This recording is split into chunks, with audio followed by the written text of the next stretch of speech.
Relay నిరాధ్యక్షులు కూర్చున్నటువంటి YSR Congress party నాయకులందరికీ పేరు పేరున హృదయపూర్వక ధన్యవాదాలు తెలియజేస్తూ ఈనాటి కార్యక్రమానికి ముఖ్య అతిథులుగా విచ్చేసి మాట్లాడి వెళ్ళినటువంటి మాజీ శాసనసభ్యులు ముదునూరు ప్రసాదరాజు గారు, అదేవిధంగా రాష్ట్ర అధికార ప్రతినిధిగా ఉన్నటువంటి పార్లమెంట్ పరిశీలకులు మురళీకృష్ణరాజు గారికి, అదేవిధంగా మా పెద్దలు పిడి రాజు గారికి, వివిధ హోదాలైనటువంటి ప్రతి ఒక్కరికి కూడా హృదయపూర్వక ధన్యవాదాలు తెలియజేస్తా ఉన్నాం.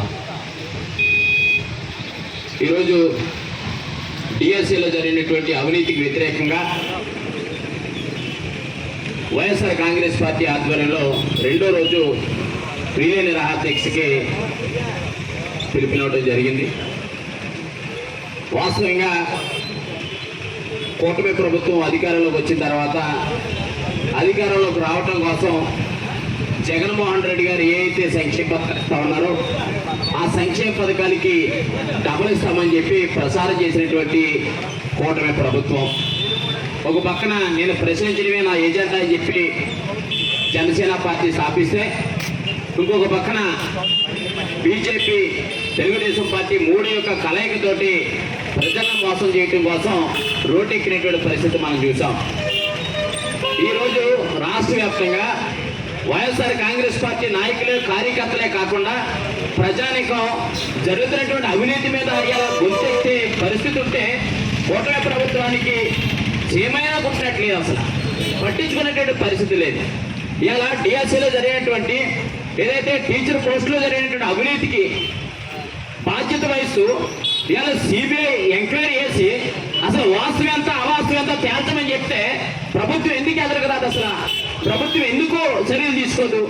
అంటే ఆంధ్రప్రదేశ్ రాష్ట్రంలో ఉన్నటువంటి ఇవాళ కూటమి ప్రభుత్వం ఏంటంటే ప్రజల్ని వెన్నుపోటు పడిచే పరిస్థితి. ఇవాళ డిఎస్సీ బాధితులు ఎవరైతే ఉన్నారో వాళ్ళు వెన్నుపోటు పడిచే పరిస్థితి కనిపిస్తూ ఉంది. అంతేకాకుండా పేద విద్యార్థుల కోసం విద్యాదీవులు కానీ, వసతి దీవులు కానీ, ఫీజు రియంబర్స్మెంట్ కానీ అనేక సంక్షేమ పథకాలను పక్కన పెట్టి ఇలా వెన్నుపోటు పడిచినటువంటి పరిస్థితి ఇలా కూటమి ప్రభుత్వంలో ఉందనే విషయాన్ని కూడా ఇలా చాలా స్పష్టంగా కనిపిస్తా ఉంది. ఇది చాలా బాధాకరం. అందుకనే వైఎస్ఆర్ కాంగ్రెస్ పార్టీ అధినేత జగన్మోహన్ రెడ్డి గారు ఆంధ్రప్రదేశ్లో ఉన్నటువంటి విద్యార్థుల పక్షాన, డిఎస్సీ బాధితుల పక్షాన, అదేవిధంగా యువత పక్షాన నిలబడి అనేక కార్యక్రమానికి పిలుపునిచ్చి ఒకే డిమాండ్ పెట్టారు. మీరు సిబిఐ ఎంక్వైరీ చేయండి, వాస్తవం ఏంటో తేల్చమని చెప్పారు. దానికి సంబంధించినటువంటి న్యాయస్థానాలను కోరినప్పటికీ కూడా న్యాయస్థానాలను కూడా మేనేజ్మెంట్ చేసే పరిస్థితులు తప్ప న్యాయం ఎక్కడ కూడా ఆంధ్రప్రదేశ్ రాష్ట్రంలో లేదు అనే విషయాన్ని ఇలా స్పష్టంగా కనిపిస్తుందనే విషయాన్ని అందరికీ కూడా మనం చేస్తా ఉన్నాం. ఒక అంశం మీద నేను చూసాం, విజయవాడలో రిలే నిరాహారదీక్ష పెట్టి ప్రశ్నించడం కోసం ఒక కార్యక్రమానికి శ్రీకారం చుడితే తెలుగుదేశం పార్టీలో ఉన్నటువంటి బోండా ఉమా అనే వ్యక్తి ఒక ఎమ్మెల్యేగా చట్టాలు తయారు చేయవలసినటువంటి వ్యక్తి దౌర్జన్యంగా తెలుగుదేశం పార్టీ కార్యకర్తలు తీసుకుని వెళ్ళి ఆ వేదిక దగ్గరికి వెళ్ళి వారి మీద దౌర్జన్యంగా దాడి చేసే పరిస్థితి ఇది భారతదేశ చరిత్రలో ఎక్కడున్నా ఉందా అనే విషయాన్ని ఇవాళ మనం చేస్తా ఉన్నాం. అంటే తెలుగుదేశం పార్టీ అధినేత చంద్రబాబు నాయుడు గారికి అక్కడ ఉన్నటువంటి ఎవరైతే ఉమాకి వ్యత్యాసం తేడా వచ్చింది దాన్ని కవర్ చేసుకోవడం కోసం ఇలా వైఎస్ఆర్ కాంగ్రెస్ పార్టీ నాయకుల మీద దాడి చేసే పరిస్థితి ఇది ఎక్కడ అన్యాయం కదా? ఇలా పోలీసు వారు పేక్ష పాత్ర పోషిస్తా ఉన్నారు, అలా చూస్తా ఉన్నారు తప్ప మీరు చేసేది కరెక్ట్ కదా? నా పేపర్ శాసన మండలి సభ్యులు కానీ అనేక మంది నాయకులు వచ్చి వాస్తవం ఏంటి ఎక్కడ పట్టించుకునే పరిస్థితి లేదనే విషయాలు కూడా ఈ సందర్భంగా మనం చేస్తా ఉన్నాం.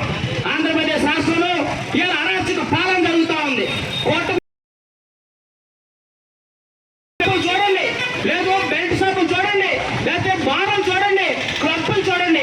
ఈ నరసాపురం నియోజకవర్గంలో సీతారాంపురంలో క్లబ్ పెట్టించడం జరిగింది. కూటమి నాయకులు మేము ఆ రోజు యుద్ధం చేసే అక్కడ అనేటువంటి క్లబ్ తీయించేయడం జరిగింది. కానీ అక్కడ కాకపోతే మళ్ళీ నరసాపురం పక్క ఎక్కడ పెట్టారని చెప్తా ఉన్నారు.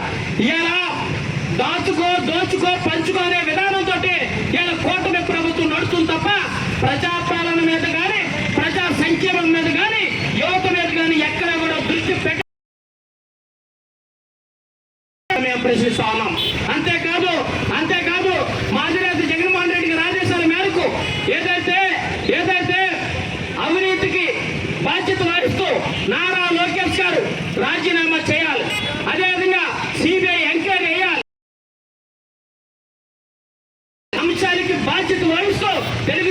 పార్టీ నాయకులందరూ కూడా క్షమాపణ చెప్పాలని విషయాలు కూడా ఈ సందర్భంగా డిమాండ్ చేస్తా ఉన్నాం. ఇలా ఇంటింటికి తెలుగుదేశం పార్టీ అయ్యా మీరు అధికారంలోకి వచ్చిన తర్వాత అది ఏం సంక్షేమ పథకాలు ఇచ్చారు? మీరు ఏమి ఇచ్చారు? చేతి ఇచ్చారా? ఆసరా ఏం సంక్షేమ పథకాలు మీరు ఎదక్కిచ్చారు? ఇవాళ ఇళ్ళ కట్టుకునేటువంటి పేదవాడికి ఇవాళ సెంటు స్థలం ఇచ్చినటువంటి మీ చరిత్ర ఎక్కడైనా ఉందా? జగన్మోహన్ రెడ్డి గారు అధికారంలో ఉండగా 32